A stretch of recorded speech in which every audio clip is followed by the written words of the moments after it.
Bismillahirrahmanirrahim. Alhamdulillahirabbil alamin wassalatu wassalamu alal mabu'uthi rahmatan lil alamin nabiyina Muhammadin wa ala alihi wa ashabihi wa man tabi'ahum bi ihsanin ila yaumiddin amma ba'd.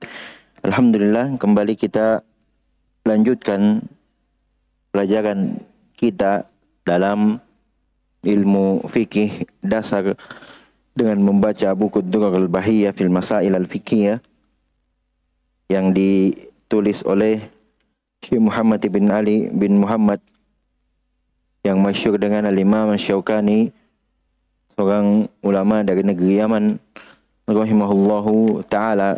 Dan kita masih berada di kitab yang kedua, yaitu kitab solat. InsyaAllah pada hari ini kita akan membaca bab yang kelima tentang pembatal solat dan siapa saja yang tidak wajib menunaikannya. Telah sebagian dari pembahasannya telah berlalu, insyaallah cuma nanti akan diisyaratkan saja. Di antaranya yang ada di al-fasl yang kedua, al-fasl tsani, alaman tajibu shalawatul khams, itu telah kita sebutkan di syarat wajib. Telah kita sebutkan atau isyaratkan, singgung di syarat wajib solat pada pelajaran yang telah lewat. Namun di sana tidak disebut, belum disebutkan dalil-dalilnya. Insyaallah akan kita sebutkan secara ringkas. Taib, kata beliau rahimahullahu ta'ala, al-babul khamis, mata tubtilus salatu amman taskut. Bab yang kelima adalah tentang pembatal-pembatal solat. Kapan solat itu batal dan amman, siapa saja yang taskut, jatuh darinya kewajiban solat, maksudnya tidak wajib menunaikan solat. Al-faslul awal, mubtilatus solah. Pasal yang pertama, kata beliau, adalah pembatal solat. Setelah kita tahu tentang syarat-syarat solat, rukun-rukun solat, kewajiban-kewajiban solat, sunnah-sunnah solat, maka pantasnya kita, dan diantara kebiasaan ahlul ilmi dalam menyusun tertib masail, menyusun masalah-masalah fikih, mereka menyusunnya dengan tertib yang bagus. Setelah syarat, rukun, kewajiban, sunnah, maka sekarang pembatal solat. Kata beliau rahimahullah, wa tabtulus salatu bil kalam wa bil ishtighali bima laysa minha wa bi tarki syartin aw ruknin amdan. Kata beliau rahimahullah, salat itu menjadi batal karena berbicara bil kalam, atau dan karena sibuk dengan hal-hal yang bukan bagian dari salat, laisa minha, bukan bagian dari salat. Dan juga wabitarki syartin, karena meninggalkan satu syarat, apalagi lebih, satu saja sudah membatalkan salat, apalagi lebih. Ruknin amdan, atau satu rukun secara sengaja. Dalam fasal yang pertama ini, beliau menyebutkan 4 dari pembatal-pembatal salat. 4 hal dari pembatal-pembatal salat. Yang pertama adalah wa tabtulus salatu bil kalam. Beliau sebutkan salat itu batal karena berbicara. Dan keadaan orang yang berbicara dalam salat ini bisa kita golongkan menjadi 2 hal. Yang pertama karena sengaja, dan yang kedua ia berbicara karena tidak tahu bahwa berbicara itu dilarang dalam solat, dilarang dalam solat. Adapun keadaan pertama, yaitu solat karena sengaja berbicara, maka batal solatnya berdasarkan hadis yang diriwayatkan oleh Imam Bukhari dan Imam Muslim dari sahabat yang mulia Zaid bin Arqam radhiyallahu taala anhu, beliau pernah berkata, dahulu pada masa Nabi sallallahu alaihi wasallam kami berbicara ketika salat. Salah seorang berbicara kepada temannya tentang kebutuhannya, hingga turunlah ayat hafizu ala sholawat wa sholawatil wusta wa qumu lillahi qanitin. Yang menjadi syahid adalah akhir dari hadis ini. Maka beliau berkata, fa umirna bis sukut. Maka setelah ayat tersebut turun, beliau berkata, fa umirna bis sukut. Kami diperintah untuk diam, tidak berbicara ketika salat.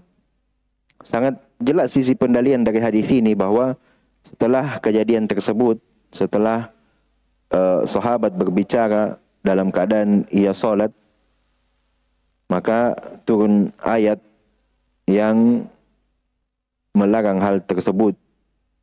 Kemudian Rasulullah sallallahu alaihi wasallam memerintahkan mereka untuk diam ketika salat,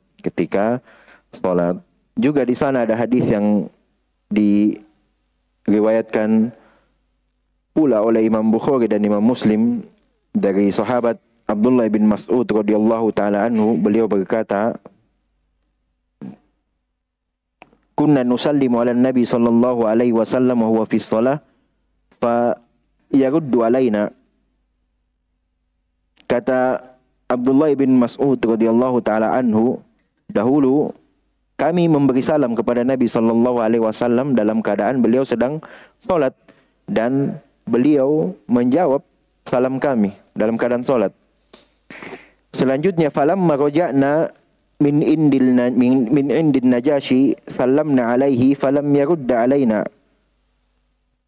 Kemudian kata beliau, tatkala kami kembali dari Najasyi, maksudnya kembali dari hijrah yang pertama, salamna alaihi, kami kemudian salam lagi kepada Rasulullah sallallahu alaihi wasallam dalam keadaan beliau sedang salat. Falam yarudda alaina.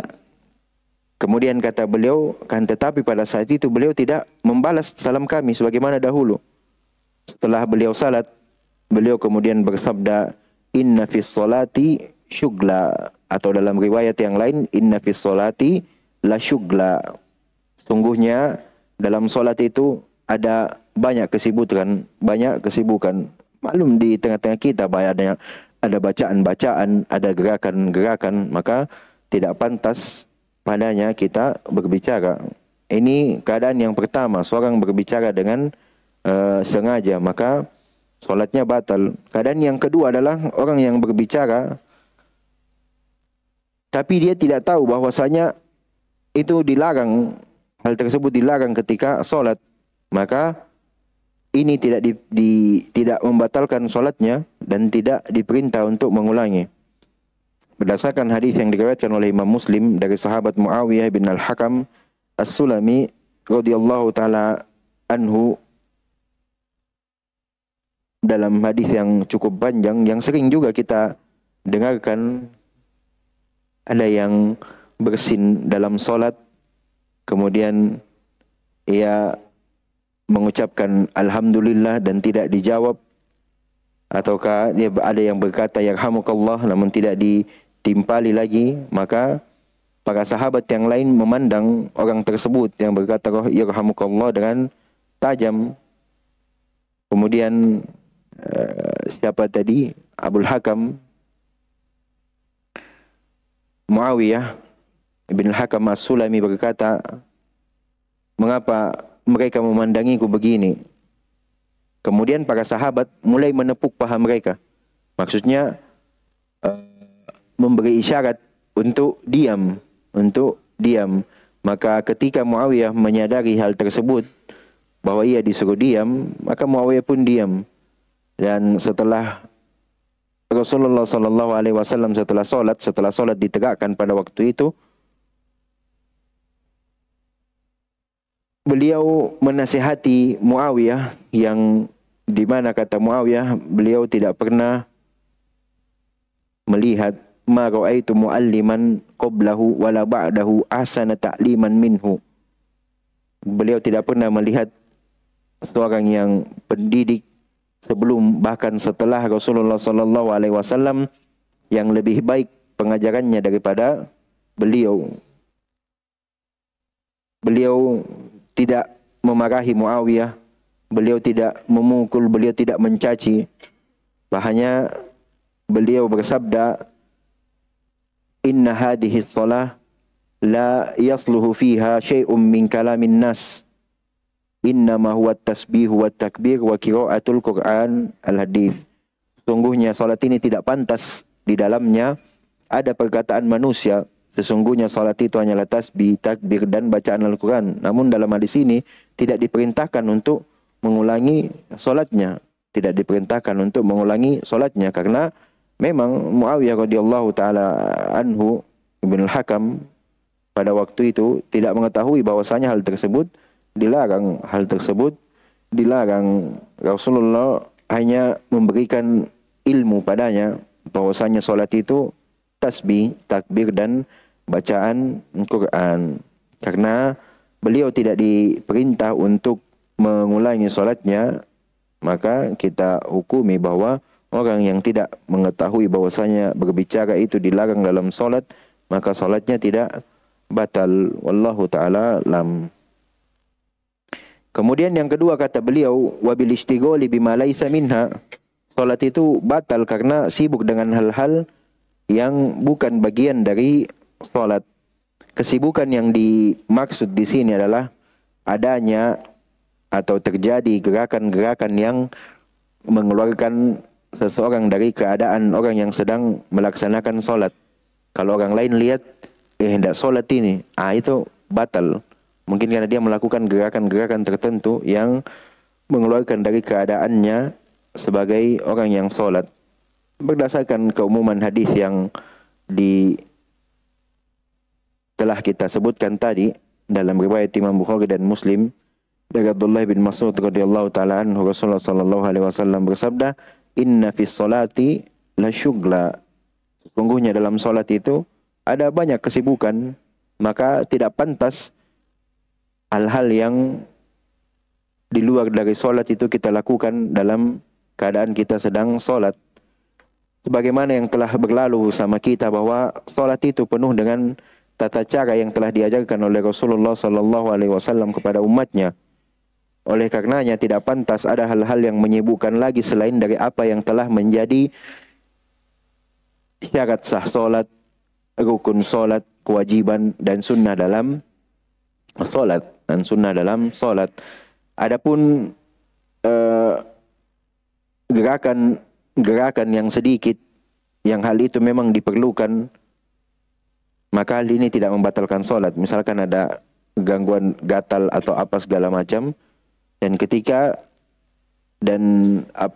tolak ukurnya adalah atau batasannya adalah sebatas yang diperlukan saja. Juga semisal ada orang tua yang membawa anak kecil ketika salat, kemudian ia menggendongnya dalam keadaan salat, maka ini tidak mengapa baginya, karena datang riwayat yang Rasulullah sallallahu alaihi wasallam pernah melakukan hal tersebut, sebagaimana disebutkan dalam hadis riwayat Imam Bukhari dan Imam Muslim dari Abu Qatadah radhiyallahu taala anhu bahwa Rasulullah sallallahu alaihi wasallam pernah menggendong Umamah binti Zainab binti Rasulullah sallallahu alaihi wasallam, cucu beliau. Ketika beliau sujud, beliau letakkan Umamah. Ketika beliau berdiri, beliau menggendongnya. Dan itu tidak membatalkan salat karena memang dibutuhkan dan datang riwayat bahwa Rasulullah sallallahu alaihi wasallam melakukannya. Perbuatan yang mengeluarkan atau membatalkan salat seseorang adalah mungkin dia makan atau minum dalam salatnya. Hal ini membatalkan salatnya tentunya. Bahkan Ibnul Munzir dalam buku beliau Al-Ijma', beliau sebutkan sepakat para ulama bahwa makan dan minum itu membatalkan salat. membatalkan sholat. Namun tidak semua tidak semua kesibukan itu membatalkan sholat. Tidak.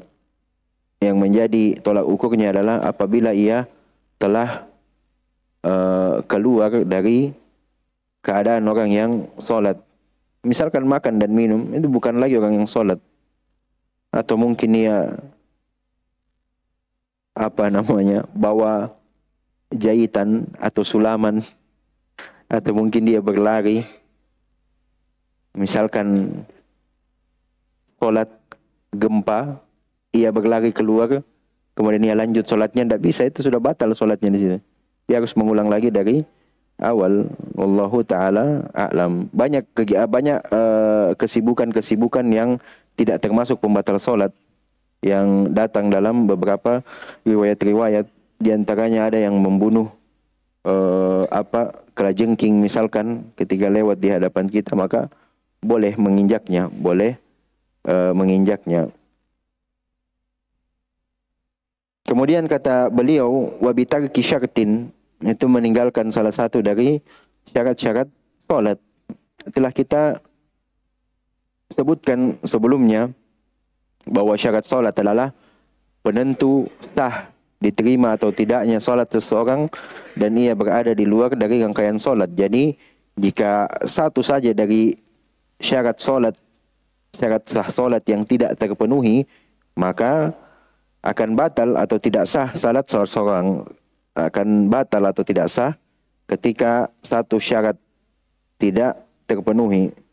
Sebagai contoh, dimaklumi bahwa wudu itu adalah salah satu syarat yang kita sebutkan sebelumnya, yaitu bersih dari hadas dan najis pada pakaian, badan, dan tempat. Wudu termasuk di dalamnya. Jika seseorang yang hendak salat kemudian ia tidak berwudu terlebih dahulu, maka salatnya tidak sah.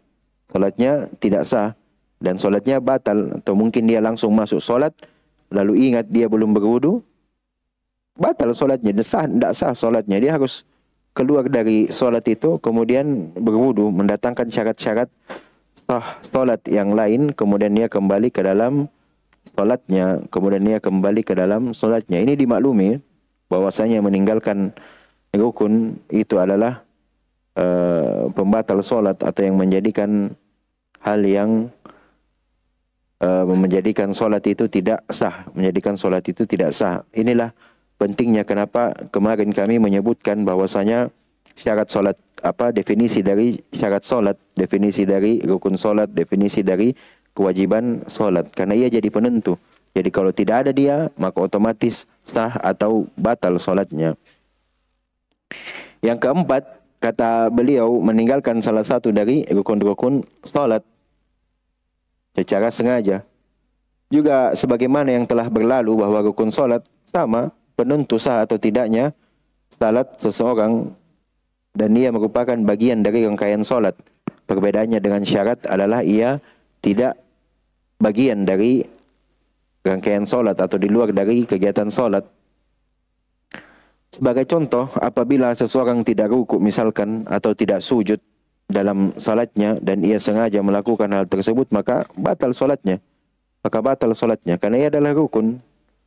Namun jika ia lupa atau lalai darinya dan telah menyelesaikan salatnya, kemudian ia ingat bahwa telah meninggalkan satu rukun atau lebih dari satu, maka ia kembali menyempurnakan salatnya. Dan hal ini pernah terjadi pada Rasulullah sallallahu alaihi wasallam dalam hadis yang diriwayatkan oleh Imam Bukhari dan Imam Muslim dari sahabat Abu Hurairah radhiyallahu taala anhu. Beliau berkata, anna Rasulullah sallallahu alaihi wasallam insarafa minasnatain, bahwasanya Rasulullah sallallahu alaihi wasallam insarafa mengakhiri, berpaling, selesai dari salatnya hanya dengan 2 rakaat.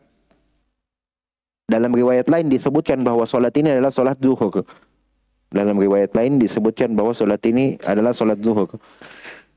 Faqala lahu Dzul Yadain berkata kepadanya, aku sirat as-salah am nasita ya Rasulullah, apakah solat sudah diringankan, sudah dipendekkan, ataukah engkau lupa wahai Rasulullah? Maka Rasulullah sallallahu alaihi wasallam bertanya kepada sahabat yang ada di situ juga. Maksudnya masih ada di tempat salat. As-sadaqu dzul yadain? Apakah dzul yadain ini betul apa yang dia ucapkan? Maka para sahabat berkata, "Naam, betul wahai Rasulullah." Seketika itu juga Rasulullah sallallahu alaihi wasallam berdiri, kemudian salat, menyempurnakan salatnya 2 rakaat yang lain, kemudian salam, kemudian bertakbir, lalu sujud, yaitu sujud sahwi. Yaitu sujud sahwi yang akan datang pembahasan khususnya nanti insyaallah ta'ala. Dan di sini kita tidak jelaskan secara rinci, insyaallah akan datang. Sebagaimana sujud beliau dalam solat. Maka ini, dari hal ini kita ketahui beliau lupa, lalai, tidak sengaja meninggalkan rukun. Solatnya tidak batal. Kalau solatnya batal ya diulangi. Pasti Rasulullah sallallahu alaihi wasallam mengulangi dari rakaat pertama. Tapi beliau hanya melengkapinya. Dan sebagai catatan juga disebutkan oleh para ulama, ini kalau ingatnya tidak jauh atau tidak lama dari waktu selesainya solat. Misalkan seperti yang disebutkan tadi, kan belum beranjak dari tempat solat, langsung bertanya. Dzul Yadain langsung bertanya kepada Rasulullah sallallahu alaihi wasallam, kemudian diingatkan, maka Rasulullah melengkapi, menambah, tidak mengulang dari awal, menunjukkan ini tidak batal salatnya karena lupa. Akan tetapi kalau lama waktunya, mungkin sudah makan, sudah tidur, sudah belanja, sudah apa, baru ingat, maka tidak bisa ia sempurnakan. Ia harus mengulangi dari awal. Ia harus mengulangi dari awal. Ini kalau jarak dari selesainya solat ini kemudian ia ingat itu agak jauh, agak lama, maka ia harus mengulangi solatnya dari awal. Al-fasl al-thani, fasl yang kedua, kata beliau rahimahullahu ta'ala, dan sebagian dari pembahasan ini telah lewat bersama kita tentunya. Kata beliau, wala tajibu ala ghairi mukallaf. Salat itu tidak wajib bagi orang yang belum mukallaf. Dan ini kita sebutkan di syarat wajib salat, yaitu muslim balik berakal. Muslim balik berakal, itu yang disebut sebagai mukallaf. Wa tasqutu ala man ajaza 'anil isyarah, dan juga gugur kewajiban salat bagi orang yang benar-benar tidak mampu melakukan isyarat. Itu mungkin dia lumpuh atau jenisnya.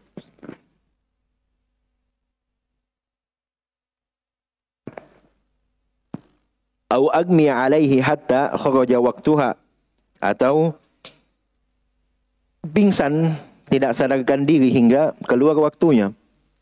Kata beliau, ini orang yang tidak atau yang jatuh kewajiban salat padanya. Akan kita jelaskan nanti bagaimana pendalilan-pendalilannya.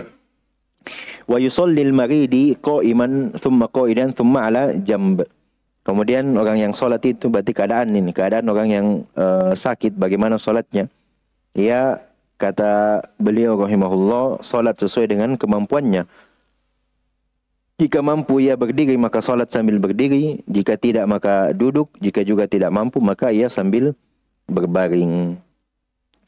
Selanjutnya Imam Syukani rahimahullah ta'ala menyebutkan tentang orang-orang yang belum diwajibkan salat baginya, dan siapa saja yang gugur kepadanya kewajiban salat. Pada fasal yang kedua ini dapat kita bagi menjadi beberapa poin pembahasan. Yang pertama adalah tentang kewajiban salat. Pembahasan tentang siapa saja orang-orang yang diwajibkan salat baginya. Dan ini telah kita sebutkan tentunya pada syarat-syarat wajib salat. Pada syarat-syarat wajib salat, beliau berkata, salat tidak wajib bagi, wala tajibu ala ghairi mukallaf, tidak wajib bagi orang yang belum mukallaf. Dan mukallaf itu adalah muslim, balik dan berakal. Orang yang terpenuhi padanya kriteria tersebut, dia muslim, dia balik, dia berakal, maka dia ditaklif, maka dia disebut mukallaf. dia orang yang diwajibkan atas hukum-hukum syar'i padanya. Dalil kemudian yang menunjukkan Islam sebagai syarat wajib salat adalah hadis yang diriwayatkan oleh Imam Muslim dari sahabat Mu'adz bin Jabal radhiyallahu taala anhu tatkala beliau diutus oleh Rasulullah sallallahu alaihi wasallam ke Yaman.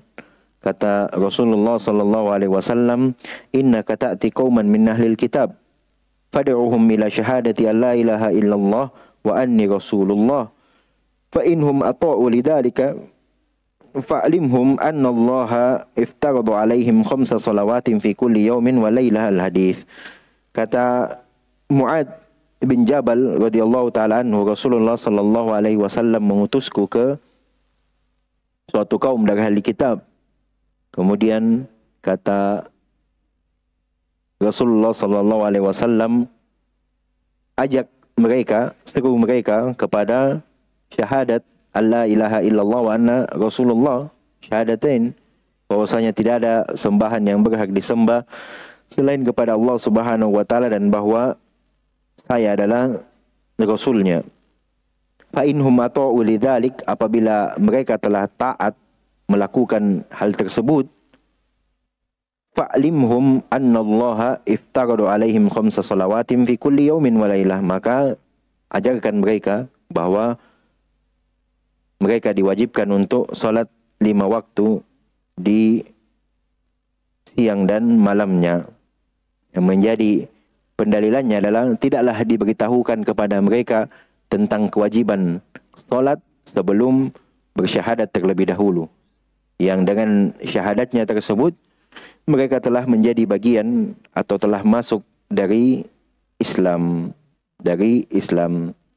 Dan dalil yang menunjukkan bahwa balik dan berakal itu sebagai syarat wajib salat adalah hadis yang diriwayatkan oleh Abu Dawud, At-Tirmidzi dan Ibnu Majah dari Amirul Mukminin Ali bin Abi Thalib radhiyallahu anhu. Beliau berkata, Rasulullah sallallahu alaihi wasallam bersabda, "Rufi'al qalamu an thalath, anin naimi hatta yastayqidh, anis sabi hatta yahtalim, anil majnuni hatta ya'qil." Pena pencatat amalan itu diangkat dari 3 golongan, kata Rasulullah sallallahu alaihi wasallam, dari anin naim hatta yastayqidh, dari orang yang tidur sampai ia terbangun, wa anis sabi, ini balik, hatta yahtalim, hingga ia bermimpi, hingga ia balik.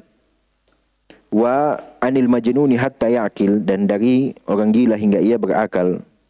Isi pendalilannya adalah terangkatnya pena pencatat amalan seorang hamba dalam keadaan mereka belum balik dan kehilangan akal, menunjukkan bahwa mereka tidak ditaklif, mereka tidak dibebani, mereka belum atau tidak diwajibkan solat padanya. Ini pendalilan yang menunjukkan bahwa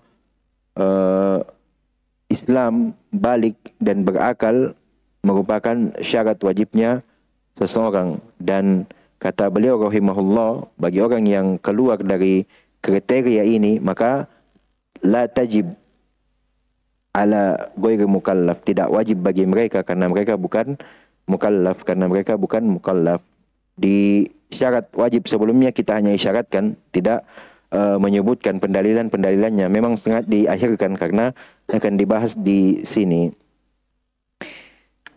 Selanjutnya yang kedua, kata beliau, atau dari poin pembahasan yang kedua kita adalah gugurnya kewajiban solat. Ucapan beliau, wataskutu ala man ajaza anil isyara au agmi alaihi hatta kharaja waktuha. Gugur kewajiban salat, tidak wajib taskut bagi orang yang benar-benar tidak mampu melakukan isyarat, gerakan yang paling minimal dalam salat, atau orang yang pingsan tidak sadarkan diri hingga keluar waktu salat. Jadi terdapat 2 keadaan yang disebutkan di sini oleh Imam Asy-Syaukani rahimahullahu taala yang mengugurkan kewajiban salat pada seseorang. Keadaan pertama yaitu adalah orang yang kita katakan saja orang yang lumpuh, yang bahkan berisyarat pun sulit baginya. Hal ini dikarenakan jika tetap mewajibkan salat atas orang yang sakit yang telah mencapai batas tersebut, maksudnya ya bahkan berisyarat pun sudah susah,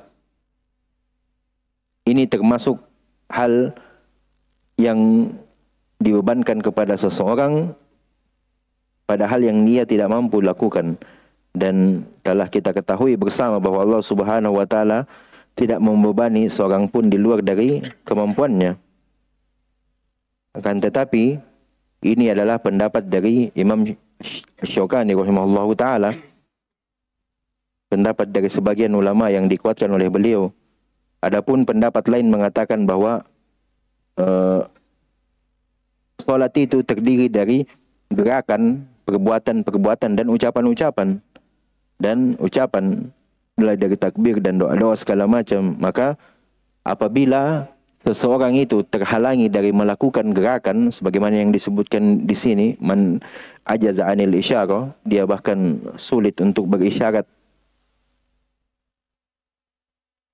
maka ia tidak meninggalkan apa yang ia mampu. Mungkin memang ia tidak bisa berisyarat, tidak mampu bergerak, tapi ketika lisannya masih bisa bertakbir, masih bisa mengucapkan doa-doa, maka atau membaca Al-Fatihah dan lain sebagainya dari bacaan-bacaan yang disyariatkan dalam salat, maka ia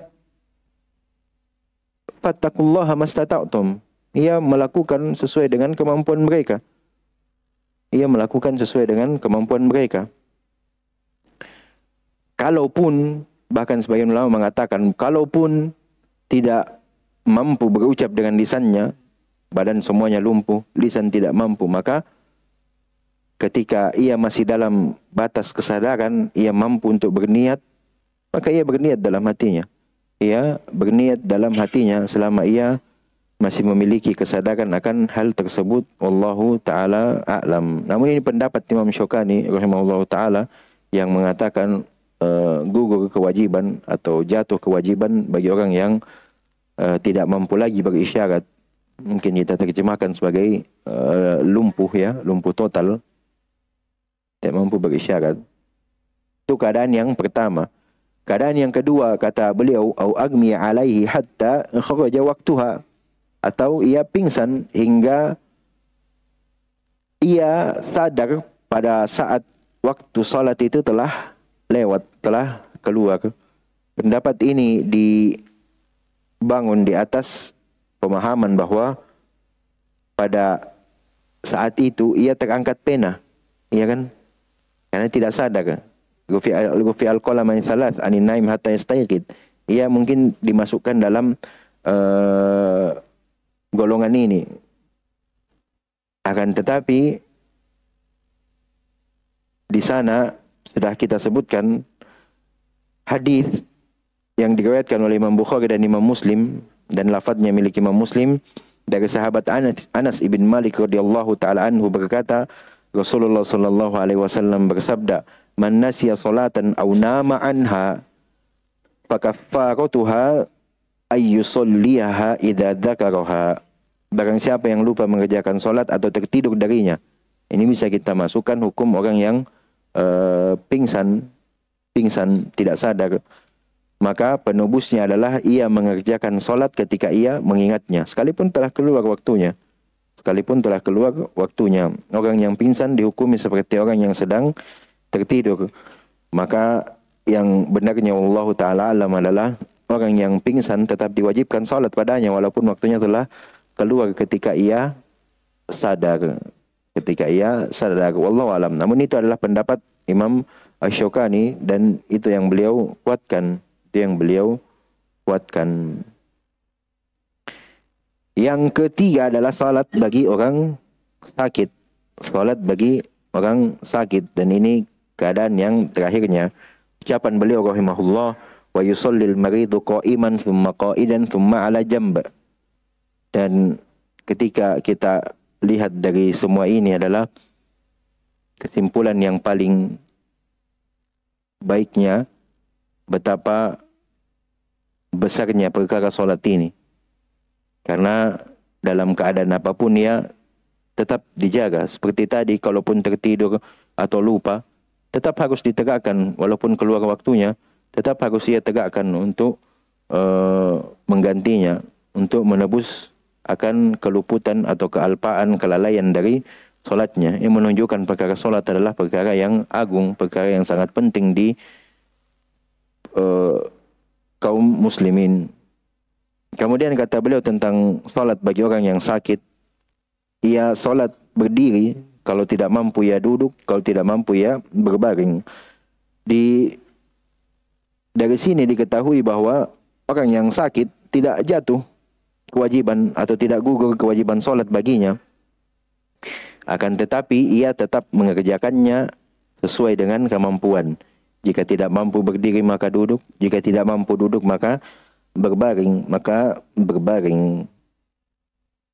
Berdasarkan hadis tentunya yang diriwayatkan oleh Imam Bukhari dari sahabat Imran bin Husain radhiyallahu taala anhu, bahwa beliau pernah datang kepada Rasulullah sallallahu alaihi wasallam mengadukan atau menanyakan tentang cara solat, padahal ia sedang sakit, ia sedang memiliki penyakit. Maka Rasulullah sallallahu alaihi wasallam bersabda, "Sholli qa'iman fa illam tastati fa qa'idan fa illam tastati fa 'ala jamb."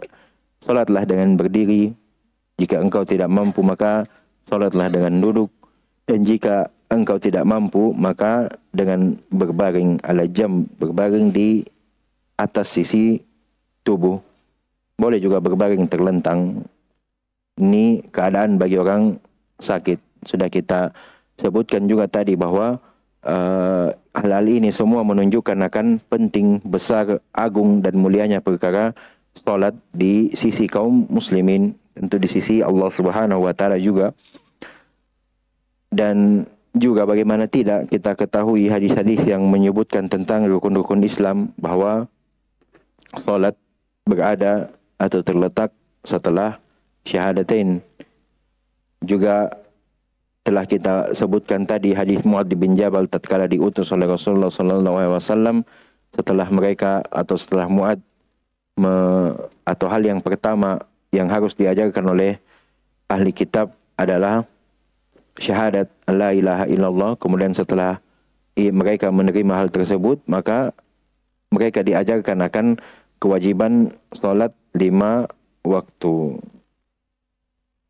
Selesai pembahasan dari sini. Masih banyak pembahasan yang terkait dengan ini, namun insyaallah ini yang mencocoki atau mencukupi untuk pembahasan-pembahasan dasar. Tentunya kalau kita mau bahas atau sebutkan seluruh dalil-dalil yang ada, itu akan sangat banyak.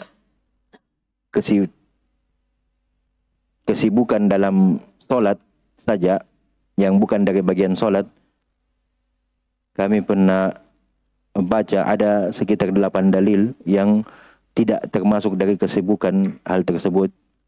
Namun apa yang kami sebutkan insyaallah sudah mencukupi dan sesuai makomnya, sesuai tempatnya kita mempelajari fikih dasar. Insyaallah di pertemuan selanjutnya kita lanjutkan lagi bab yang ke-6 tentang solat tatawwu, solat sunnah biidnillahi ta'ala. Subhanakallahumma wa bihamdik, asyhadu an la ilaha illa anta, astaghfiruka wa atubu ilaik. Wa akhiru da'wana alhamdulillahi rabbil alamin. Sallallahu ala nabiyyina Muhammad wa ala alihi wa sahbihi wa man tabi'ahum bi ihsan ila yaumil din.